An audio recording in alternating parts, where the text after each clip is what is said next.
محترم ساتھیوں، کیا آپ جانتے ہیں کہ ایک صحابی ایسے بھی گزرے ہیں جن کو خود نبی کریم صلی اللہ علیہ وآلہ وسلم نے اپنے سامنے آنے سے منع فرما دیا تھا، اور وہ صحابی اپنی ساری زندگی ہمیشہ نبی کریم صلی اللہ علیہ وآلہ وسلم کے سامنے نہیں آئے، بلکہ جب بھی بارگاہ نبوی میں حاضری ہوتی تو رسول اللہ صلی اللہ علیہ وآلہ وسلم کے پیچھے ہی بیٹھتے تھے۔ وہ صحابی کون تھے اور ان کا نام کیا تھا، اور انہیں اپنے سامنے بیٹھنے سے نبی کریم صلی اللہ علیہ وآلہ وسلم نے منع کیوں فرمایا تھا؟ آج کی ویڈیو میں آپ کو تفصیلات کے ساتھ بتائیں گے۔ اس واقعہ کا نبی کریم صلی اللہ علیہ وآلہ وسلم کے چچا حضرت سیدنا حمزہ بن عبد المطلب رضی اللہ تعالی عنہ کے ساتھ گہرا تعلق ہے، اس لیے سب سے پہلے حضرت حمزہ بن عبد المطلب رضی اللہ تعالی عنہ کی شخصیت کے بارے میں جاننا بہت ضروری ہے۔ حضرت حمزہ کی شخصیت کی گہری تاثیر اور مقبولیت اس قدر زیادہ تھی کہ صحابی اپنے بچوں کے نام ان کے نام سے منسوب کرتے تھے۔ پیارے آقا صلی اللہ علیہ وآلہ وسلم اپنے چچا سے بے حد محبت کیا کرتے تھے۔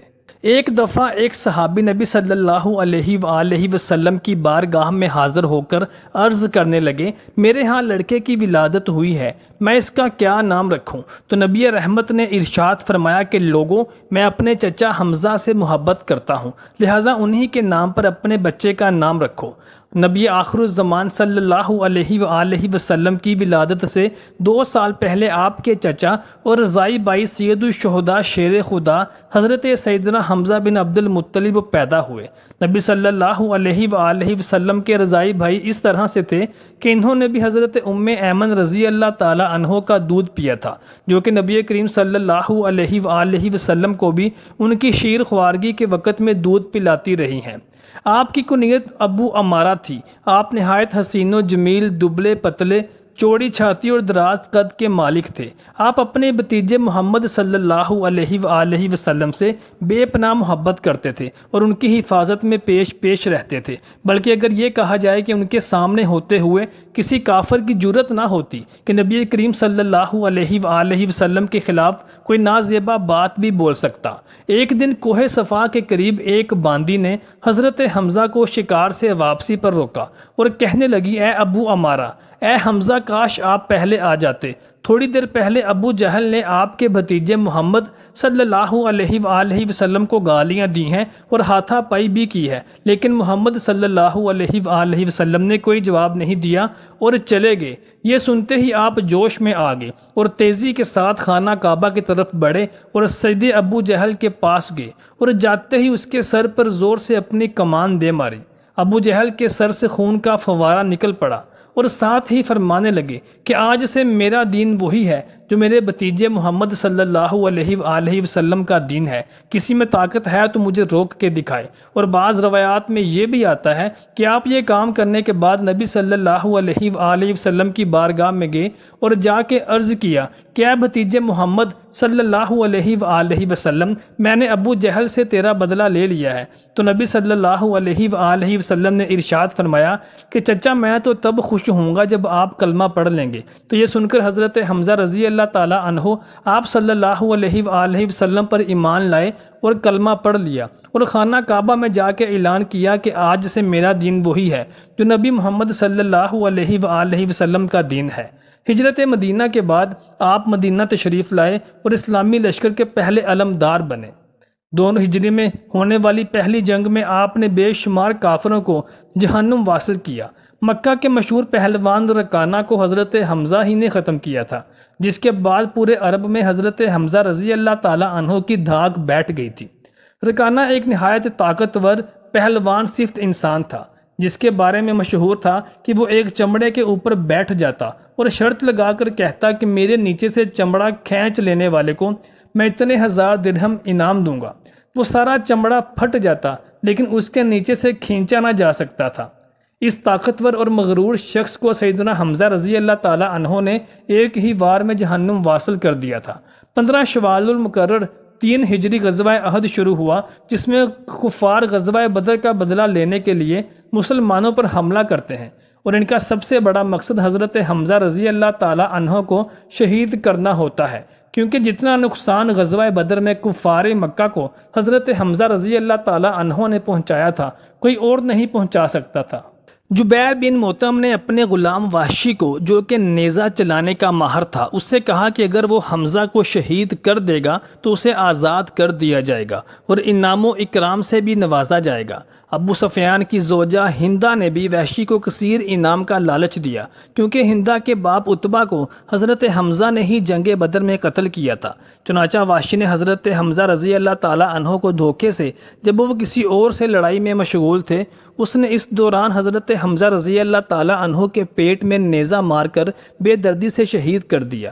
یہ سارا واقعہ اس طرح بخاری اور مسلم میں روایت ہوا ہے کہ ہندہ نے حضرت حمزہ رضی اللہ تعالیٰ عنہ کا پیٹ چاک کر کے ان کا کلیجہ نکال کر حضرت حمزہ کے ناک اور کان کاٹ کر انہیں لڑی میں پرو کر ان کا ہار بنا کر انہیں پہن کر مکہ میں داخل ہوئی۔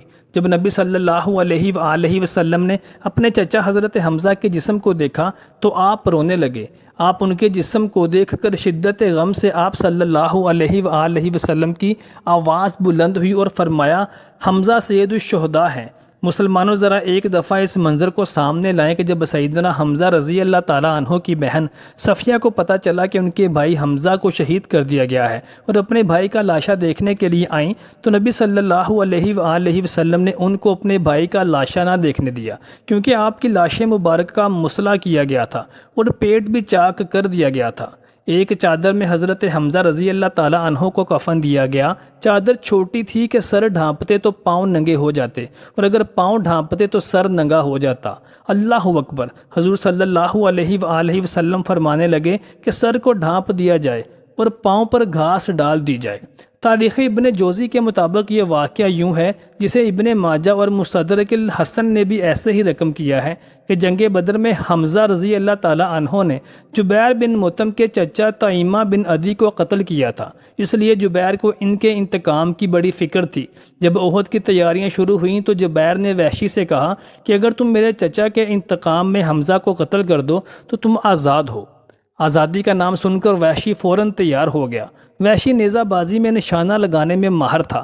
اس کے بارے میں مشہور تھا کہ 25 کوس دور سے بھی وہ نیزے سے وار کر کے اپنے نشانے کو ہدف بنانے میں کامیاب ہو جاتا تھا۔ میدان جنگ میں جب صف آرائی ہوئی اور مشرکین کی طرف سے سبا نے مبارزہ طلبی کی تو حمزہ رضی اللہ تعالیٰ عنہ اس کے مقابلے کو نکلے اور ایک ہی وار میں اس کا کام تمام کر دیا۔ وحشی ایک چٹان کی آڑ میں گھات میں بیٹھا ہوا تھا۔ جیسے ہی حمزہ رضی اللہ تعالیٰ عنہ سبا کو قتل کر کے ادھر سے گزرے، اس نے نیزے سے ایسا وار کیا کہ نیزہ ناف کے پار اتر گیا اور حمزہ رضی اللہ تعالیٰ عنہ اسی جگہ شہید ہو گئے۔ حضرت صلی اللہ علیہ وآلہ وسلم کو چچا کی شہادت کا بڑا قلق تھا، اس لیے وحشی اشتہاری مجرم ہو گیا اور اپنی جان بچانے کے لیے جگہ جگہ چھپتا پھرتا تھا۔ اس کو آزادی اور انعام و اکرام تو بے شمار مل چکا تھا، لیکن اب اس کو مسلمانوں کی طرف سے جان کا خطرہ تھا۔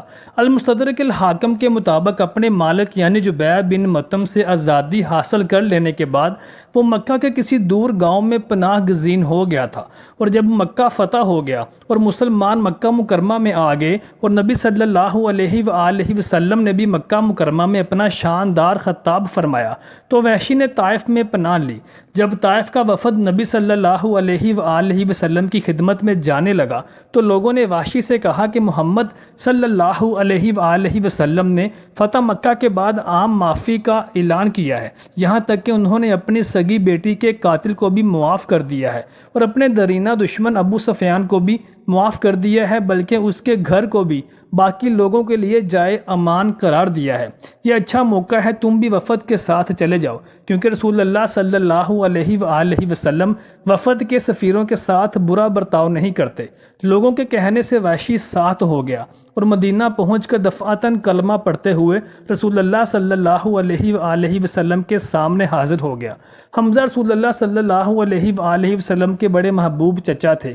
آپ پر ان کی شہادت کا نہایت شدید اثر تھا، لیکن وحشی اولاً سفیر کی حیثیت سے اور پھر مسلمان ہو کر آئے تھے، اس لیے ان کے ساتھ کوئی برا سلوک نہیں ہو سکتا تھا۔ تاہم آپ صلی اللہ علیہ وآلہ وسلم نے ان کے چہرے پر نظر ڈالنا گوارا نہ کیا۔ وحشی سے پوچھا کہ تم ہی نے حمزہ کو شہید کیا تھا۔ انہوں نے مغموم ہو کر عرض کیا، آپ صلی اللہ علیہ وآلہ وسلم نے جو سنا ہے صحیح ہے۔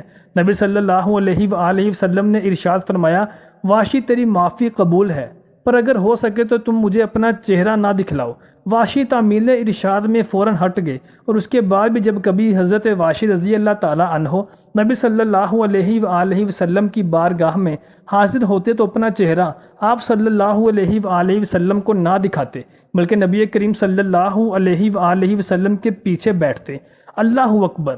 کیا صبر ہوگا حضرت وحشی کا، اور کیا بیتتی ہوگی ان پر کہ دو جہان کا تاجدار، جس کی ایک جھلک کو فرشتے بھی بے تاب رہتے تھے، وہ وحشی کے سامنے تھے، مگر وہ دل بھر کر ان کی زیارت بھی نہ کر سکتے تھے۔ دوستو، حضرت وحشی کی کہانی یہاں پر ہی ختم نہیں ہوتی، بلکہ ان کی زندگی کا ایک مقصد تھا جس کے لیے وہ ہمیشہ طاق میں رہتے تھے کہ مجھے کوئی ایسا موقع ملے جس سے میں اسلام کے لیے کوئی ایسا کارنامہ کر سکوں کہ میری روح مطمئن ہو جائے۔ سیدنا حمزہ رضی اللہ تعالیٰ عنہ کی شہادت کا جرم وحشی کے دل پر ایسا زخم تھا جو انہیں چین لینے نہیں دیتا تھا، اور وہ قبول اسلام کے بعد سے برابر اس کی تلافی کی کوشش میں لگے ہوئے تھے۔ خوش قسمتی سے بہت جلد ان کو اس کا موقع مل گیا۔ نبی صلی اللہ علیہ وآلہ وسلم کی وفات کے بعد جب مسلمہ کذاب کا فتنہ اٹھا تو وحشی نے کہا کہ اب وہ وقت ہے کہ میں مسلمہ کو قتل کر کے حمزہ رضی اللہ تعالیٰ عنہ کے خون کا کفارہ ادا کر دوں۔ چنانچہ وہی نیزہ جس سے حمزہ رضی اللہ تعالیٰ عنہ کو شہید کیا تھا لے کر مسلمہ کے مقابلہ میں جانے والی مہم کے ساتھ ہو گئے، اور میدان جنگ میں پہنچ کر مسلمہ اس کی طاق میں لگے رہے۔ وہ ایک دیوار کے سوراخ کے پار نظر آیا، انہوں نے نیزہ تان کر اس کے سینے پر ایسا وار کیا کہ نیزہ سینے کے پار ہو گیا، جو کچھ کمی رہ گئی اس کو ایک انصاری نے بڑھ کر پورا کر دیا۔ اس طرح وحشی رضی اللہ تعالیٰ عنہ نے اسلام کے بہت بڑے دشمن کا خاتمہ کر کے حضرت حمزہ رضی اللہ تعالیٰ عنہ کا خون بہا ادا کر دیا۔ محترم ساتھیوں، آپ سے گزارش ہے کہ کمنٹ سیکشن میں اپنی حاضری ضرور لگوائیں، اور لبیک یا رسول اللہ صلی اللہ علیہ وآلہ وسلم ضرور لکھ دیں۔